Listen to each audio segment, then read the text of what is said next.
It was the perfect result in sprint qualifying if you want a title fight this season in Formula One, because Max Verstappen has put his Red Bull on pole position for Saturday's sprint race here in Austin, beating the two McLaren drivers, and it was Lando Norris who was second quickest, ahead of Oscar Piastri, so the championship leader third. Now, it's limited points for the sprint, 8 for the winner, 7th for second, and 6th for third, but it does put Verstappen in a place to maybe beat both McLaren drivers and keep chipping away at that 63-point advantage that Oscar Piastri has.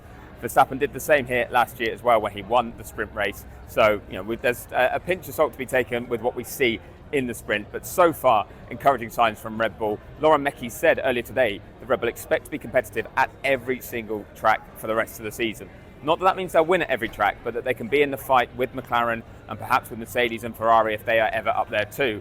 It was definitely a straight fight with McLaren today, though. Those are the top three. And then in fourth place in sprint qualifying, Nico Hülkenberg. What a performance from him in the Sauber. He looked quick, straight out of the box in FP1, continued that form throughout qualifying as well. Teammate Gabriel Bortoleto didn't get a legal time on the board and ended up 20th and dropping out. So that shows that it's tricky to get right in a sprint weekend when you have one practice session, and Hülkenberg nailed it. So he goes from fourth ahead of George Russell and Fernando Alonso, but it's going to be all eyes on the start. And if Verstappen can keep ahead of the two McLarens, maybe take some more points out of them, and then we'll have qualifying as well on Saturday ahead of the big points being played out on Sunday. But it's the perfect start if you want to see the momentum continue behind Verstappen and Red Bull and really tighten it up into a 3-horse race. It's looking more and more likely here at COTA.